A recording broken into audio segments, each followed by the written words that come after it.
बिस्मिल्लाहिर्रहमानिर्रहीम। मेरा नाम है मोहम्मद सिद्दीक और welcome to my YouTube channel Codophile. आज हम स्टार्ट कर रहे हैं वेब डेवलपमेंट और वेब डेवलपमेंट में हमने सीखना है HTML। लेकिन सबसे पहले आप लोगों का जानना ज़रूरी है कि व्हाट इज़ वेब डेवलपमेंट।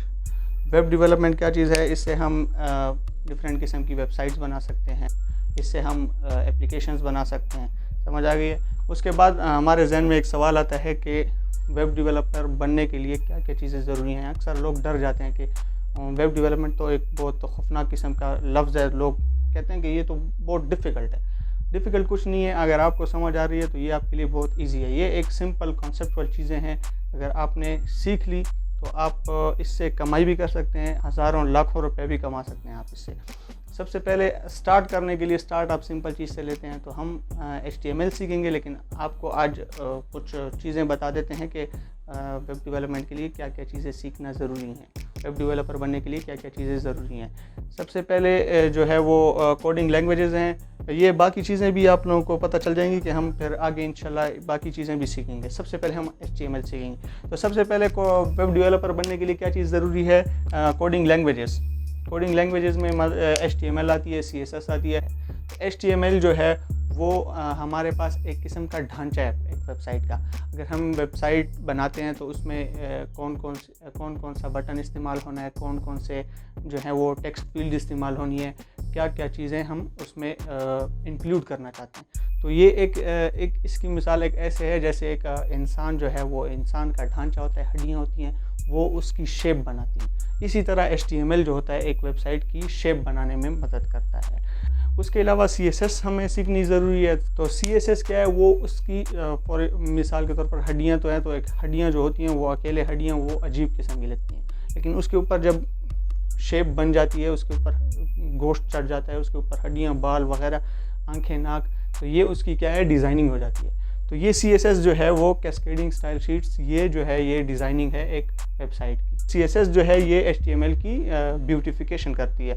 यानी अगर हमने एक वेबसाइट बना ली, उसके बटन का भी डिसीजन ले लिया कि ये बटन होगा और ये फील्ड्स इस्तेमाल होंगी वेबसाइट में, तो उसके बाद जो है ये बटन कहाँ पे होगा, यानी एक डेस्कटॉप आपने खोला हुआ है, ये बटन आपने किस जगह पे लोकेट करना है। समझ आ गई है? ये अगर फॉर एग्जांपल ये डेस्कटॉप है तो आया बटन इधर होना चाहिए, इधर होना चाहिए, बीच सेंटर में रखना है आपने, या फिर फील्ड के नीचे रखना है। तो ये चीज़ें जो है ये इस पे CSS पे डिपेंड करती है। हाँ, छोटी मोटी स्टाइलिंग जो है वो हम HTML में भी कर सकते हैं, लेकिन क्या है असल में CSS जो है वो बेसिकली है उसके लिए, डिज़ाइनिंग के लिए। अच्छा, उसके बाद है फ्रंट एंड प्रोग्रामिंग लैंग्वेज। तो फ्रंट एंड प्रोग्रामिंग लैंग्वेज उसमें इंक्लूडेड है जावास्क्रिप्ट, एजेक्स और पाइथन वगैरह एक्सेट्रा एक्सेट्रा। तो ये लैंग्वेजेस क्या करती हैं? ये हमारे जो हम अगर कोई वेबसाइट बनाते हैं तो उसके लिए अंदर ऊपर जो यूज़र को नज़र आ रहा होता है फ्रंट पे, जो यूज़र के फ्रंट पे होता है डेस्कटॉप में या फिर मोबाइल में, कि उसको कौन सा बटन जब प्रेस करेंगे तो वो किधर जाएगा, कौन से पेज पे जाएगा, लॉगिन का वो करेंगे तो कौन सा टर्मिनल खुलना है, साइन अप का करेंगे तो क्या होना है, और उसके बाद जब लॉगिन कर लेंगे तो उसके बाद कौन सा पेज ओपन होना है। तो ये चीज़ें किस चीज़ पे डिपेंड करती हैं? फ्रंट एंड प्रोग्रामिंग लैंग्वेजेस पे। उसके अलावा UX UI है। तो UX UI का मतलब है UX यूज़र एक्सपीरियंस। इसका मतलब ये है कि ये भी डिपेंड करती है एक वेब डेवलपर बनने के लिए। आपको पता होना चाहिए कि जो ये वेबसाइट बना रहा हूँ इससे यूज़र का क्या एक्सपीरियंस होगा, आया ये जो वेबसाइट है ये यूज़र को इस्तेमाल करने में आसान है इसका, और दूसरा प्रोडक्ट भी डिपेंड करता है। लाजमी बात है, अगर प्रोडक्ट अच्छा नहीं है और आपका वेबसाइट बहुत ही आला किस्म का हो, बहुत ही आला किस्म का हो, और उसमें क्या हो कि सिंपल हो, फिर भी यूज़र को प्रोडक्ट अच्छा नहीं मिल रहा, तो वो उस पर उसका एक्सपीरियंस जो है वो टेस्ट ख़राब हो जाता है।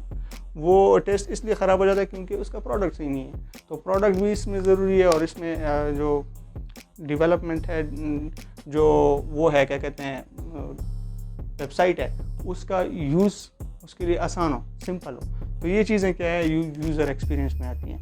यूज़र इंटरफेस क्या है? यूज़र इंटरफेस मीन्स कि जो हमने वेबसाइट बनाई है वो जब एक यूज़र ओपन करता है तो उसके सामने क्या क्या चीज़ें आती हैं, उसका इंटरफेस कैसे है, उसमें कौन सा बटन किधर है, कौन सा जो टूल है उसका क्या इस्तेमाल है। फॉर एग्ज़ाम्पल अभी हम तो फेसबुक वगैरह उसमें तो सिंपल होता है, होम बटन और फ्रेंड रिक्वेस्ट बटन और शेयर बटन।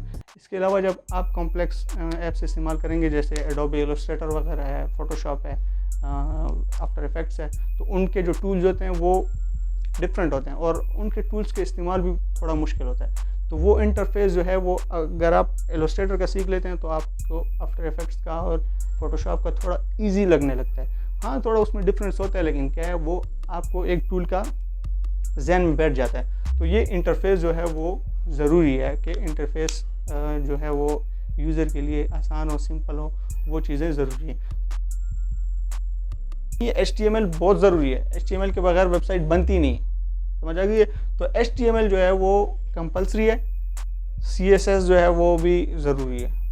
मतलब हाँ, स्टाइलिंग इससे थोड़ी बहुत हो सकती है, लेकिन जो डिज़ाइन नहीं होगा, अभी पुराने ज़माने की तरह वेबसाइट आपने रख ली है तो बहुत बुरी लगती है। तो हमने स्टार्ट करना है HTML, हम इंशाल्लाह स्टार्ट करेंगे HTML। इसके बाद हम थोड़ा बहुत HTML के ऊपर बात करेंगे नेक्स्ट क्लास में, और ये बताएंगे कि HTML के लिए क्या क्या चीज़ें ज़रूरी हैं, और उसके बाद कौन कौन से प्लेटफॉर्म्स हम इस्तेमाल करेंगे HTML के लिए। ओके, बस थैंक यू।